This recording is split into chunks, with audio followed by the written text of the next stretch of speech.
कादुआ पचपच रास्तार पार हेउछंती लोके जनक गाड़ी ए कादुआ रास्तार फसी जाइथिबा आपण माने देखि पारुथिबे। गाड़ीटी फसी जाइथिबा बेले अन्य जणी गाड़ी को कादुआरु काढिबाको चेष्टा करूछंती। लगाण वर्षारे ए रास्ता मरण जनता पालटिछि। हठात कहार देह असुस्थ हेले ए रास्ता देई एम्बुलेंस जीवा असंभव। एमिति कि छात्र छात्री माने स्कूल जाई पारु नाहंती। ए कादुआ रास्ता रे कुनी कुनी पिला केमिति बा स्कूल जिबे। दर्शक बंधु आपण देखुथिबा ए रास्ता उमरकोट ब्लॉक बड़कुमारी पंचायत रो। चलित वर्ष लगान वर्षा रे उमरकोट ब्लॉक बड़कुमारी पंचायत रो 3 खंड गाँ लोके पक्का सड़क भली मौलिक सुविधारो वंचित होइछंती। आज पर्यंत पक्का रास्ता खंडे पाई नथिबा जोगो माटी रास्ता उपरे ही भरोसा करी बसवास करुछंती ग्रामवासी।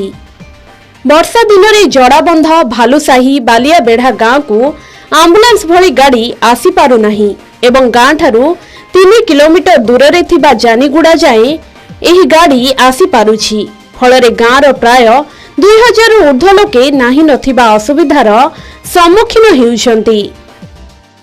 आमे पूर्वपुरुष मानक ठारू 70 वर्ष हेलाने ए कादुआ रास्ता आमे चलिक आसछु।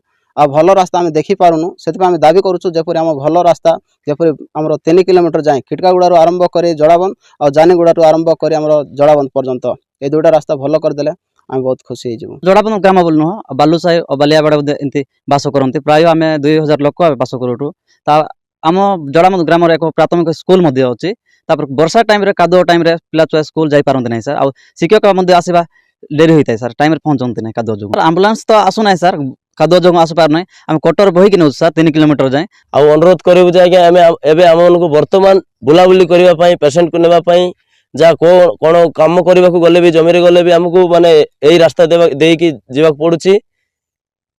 सेटा ही हमें माने हमर रास्ता एबे वर्तमान बुलाबुली करिवा पई हमको जरूरत अछि।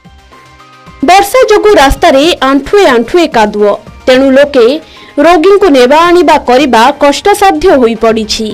गाँ लोके रास्ता समस्या को नहीं बारंबार अभियोग करथिले मध्य केही कर्णपात करू नाहंती। अन्यपटे लगाण वर्षा हेले 3 खंड गाँ पिलांक पाठ पढ़ा बंद रहुछि।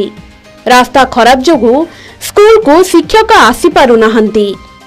ग्रामवासी जिला प्रशासन तथा स्थानीय प्रशासन को पक्का रास्ता निर्माण पई अनुरोध करुछंती।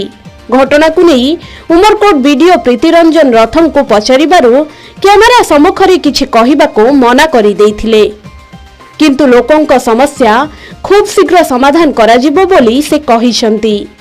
वर्षा दिन हेले एठाकार गाँ लोकंक अवस्था अत्यंत शोचनीय होई पड़े।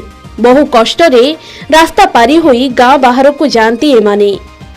किंतु ए अव्यवस्था और केते दिन चलिबो केबे गाँ रो लोक माने मौलिक सुविधा पाइबे। जदि रास्ता को तुरंत मरामती करा जाई नुआ पक्का रास्ता निर्माण करा जाई पारंता तेबे लोक माने सुरुखुरी रे रास्ता पार करि पारंते। उमरकोट रो अनुराग पटनायक रिपोर्ट के न्यूज ओडिशा।